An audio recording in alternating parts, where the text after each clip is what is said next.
श्री शिवाय नमस्तुभ्य। हर हर महादेव। प्रिय भक्तों, सावन में किसी भी दिन बिना किसी को बताए एक जोड़ी हरी चूड़ी इस जगह बांध देना। 24 घंटे में होगी हर मनोकामना पूरी। इतना धन आएगा कि संभाले नहीं संभलेगा। भगवान भोलेनाथ जी के आशीर्वाद से पूरे साल धन बरसता रहेगा। मिलेगी सभी दोषों से मुक्ति। इस दिन बहुत सारे दुर्लभ योगों का संयोग बन रहा है। ये एक दुर्लभ संयोग है जिसमें भगवान शिव और भगवान गणेश दोनों की पूजा का फल एक साथ मिल सकता है। सावन का जो महीना होता है मर्यादा एवं ये भक्ति का महीना होता है, भक्ति का माह होता है। सावन के पूरे महीने पर भगवान भोलेनाथ जी का नियंत्रण माना जाता है। कालों के भी काल कहे जाने वाले महाकाल शिव शंभू को सावन का पवित्र महीना बहुत ही खूबसूरत लगता है। इस समय सूखे पड़े बंजर, सूखे पड़े बाग खिलखिला उठते हैं। चारों ओर हरियाली ही हरियाली दिखाई होती है। सावन का महीना लड्डू गोपाल श्री कृष्ण जी को अति प्रिय है। अपने बाल गोपाल रूप में भगवान लड्डू गोपाल वृंदावन में सावन में स्नान अवश्य करने आते हैं। भगवान श्री कृष्ण जी सखियों के साथ मिलकर वर्षा आदि में स्नान करते हैं और नृत्य आदि करते हैं। दोस्तों, ऐसा माना जाता है कि सावन के पूरे महीने भर भगवान भोलेनाथ जी की पूजा पाठ करने से वो शीघ्र ही प्रसन्न होते हैं। सावन का पूरा महीना भगवान भोलेनाथ जी का प्रिय महीना है।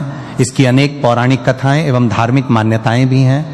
दोस्तों, जनसाधारण लोग किसी और महीने में संयम नियम का पालन करें या ना करें, लेकिन सावन के महीने में संयम एवं नियम का पालन जरूर करते हैं। सावन में जो लोग व्रत आदि करते हैं तो उन्हें पूरे महीने भर लहसुन, प्याज तथा किसी का झूठा भोजन भी नहीं करना चाहिए, क्योंकि इस समय व्रतधारी भगवान शिव की शरण में होता है।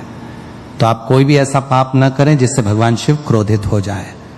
तो आज की जो वीडियो है बहुत ही सुंदर है, ज्ञानवर्धक जानकारी है। इस वीडियो को अपने फायदे के लिए जरूर पूरा देखना है, क्योंकि अधूरा ज्ञान हमेशा अधूरा फल ही देगा और भगवान शिव जी का अपमान भी माना जाएगा।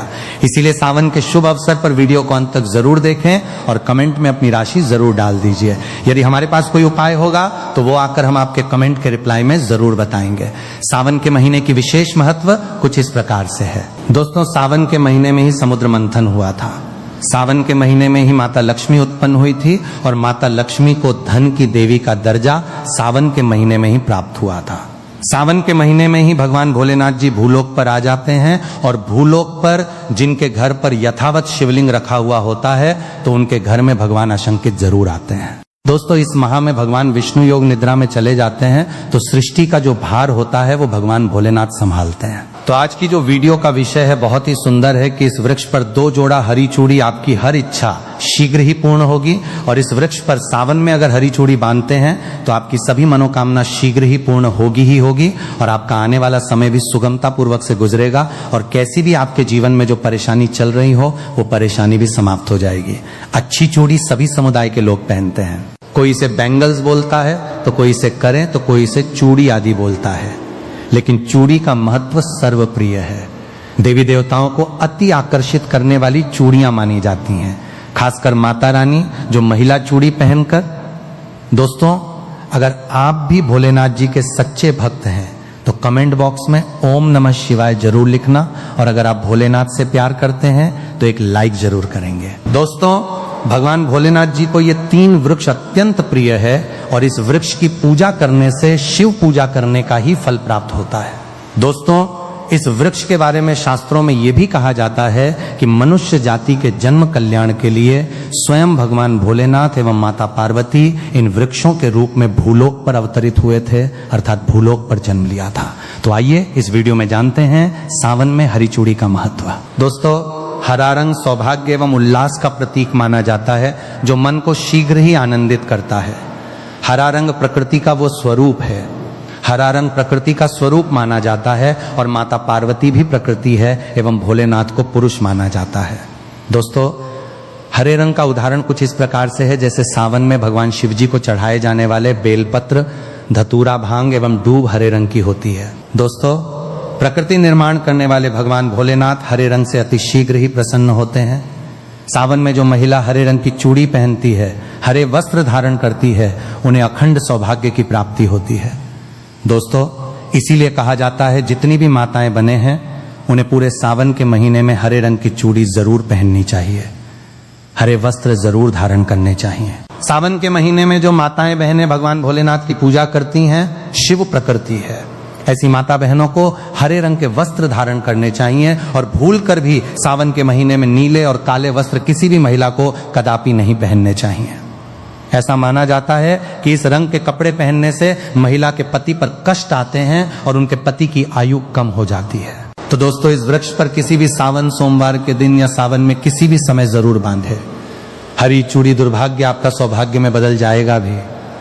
आपके ऊपर परेशानी हो, गरीबी हो, कष्ट हो, कर्ज हो, तकलीफ हो, जीवन में जो परेशानी हो, वो सारी समस्याएं समाप्त हो जाएंगी। दोस्तों, केवल एक ही सोमवार के दिन अगर आप ये उपाय करते हैं, हरी चूड़ी इस वृक्ष पर बांधते हैं, तो आपके जन्म जन्मांतर की गरीबी भी मिट जाती है और शीघ्र ही आपके एक ही सोमवार के दिन ये उपाय करने से मनोकामना पूर्ण होगी। तो दोस्तों, वो वृक्ष कौन से हैं, आइए जानते हैं। प्रथम वृक्ष है शमी का वृक्ष। शमी के वृक्ष के बारे में ध्यान से सुनिए। तो शमी का वृक्ष माता पार्वती का एवं भगवान भोलेनाथ जी का मिश्रित स्वरूप कहा जाता है। इसलिए दोस्तों, शमी के वृक्ष को उमाश्वर वृक्ष भी कहा जाता है। पूरे सावन भर शमी के वृक्ष पर माता पार्वती एवं भगवान भोलेनाथ जी का वास माना जाता है। सावन के महीने में गोधली बेला पर प्रदोष काल के समय, अर्थात दोस्तों जब ना ही दिन हो और ना ही रात, अर्थात संध्या काल के समय, तो इस वृक्ष को संध्या काल के समय में गोधली बेला में या फिर प्रदोष समय में इस वृक्ष को छूने से पाप दोष कष्ट एवं परेशानी केवल सावन के महीने में छूने मात्र से समाप्त हो जाती है। दोस्तों, सावन के पवित्र महीने में अगर शमी वृक्ष की जड़ पर कच्चा दूध डाला जाए, ये कायदा है, तो भगवान शिव शीघ्र ही प्रसन्न होते हैं एवं माता पार्वती का ढेर सारा आशीर्वाद प्राप्त होता है। दोस्तों, शमी के वृक्ष का महत्व कुछ इस प्रकार से है। भगवान राम रावण पर आक्रमण करने के पूर्व भगवान राम ने शमी वृक्ष की पूजा की थी और पांडवों ने अपने दिव्य हथियार भी शमी के वृक्ष के नीचे में दबाए थे।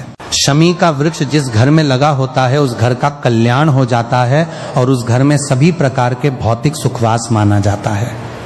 तो दोस्तों, सावन के किसी भी सोमवार के दिन शमी वृक्ष पर उमा महेश्वर का ध्यान करते हुए 2 जोड़ी हरी चूड़ी एवं हरे रंग का रिबन जरूर बांधना चाहिए, या फिर हरे कलर का जो भी आपको श्रृंगार आदि मिल जाए वो आपको जरूर बांधना चाहिए, जैसे कि हरे रंग की मेहंदी, हरे रंग की बिंदी आदि, या हरी चूड़ियां जरूर बांधनी चाहिए। दोस्तों, कैसी भी आपकी मनोकामना हो वो एक ही बार में पूर्ण हो जाएगी, क्योंकि इस खास समय पर यानी सावन के समय में भगवान शिव खास तौर पर वास करने आते हैं धरती पर और शमी के वृक्ष में स्थायी रूप से वास करते हैं। शमी का वृक्ष छूने मात्र से आपकी मनोकामना शीघ्र ही पूर्ण हो जाएगी। पूरे सावन भर अगर शमी के पत्ते भोलेनाथ जी को उनकी पूजा में चढ़ाते हैं तो इससे अष्टलक्ष्मी आपके घर में वास करती है। आपके घर में कैसी भी गरीबी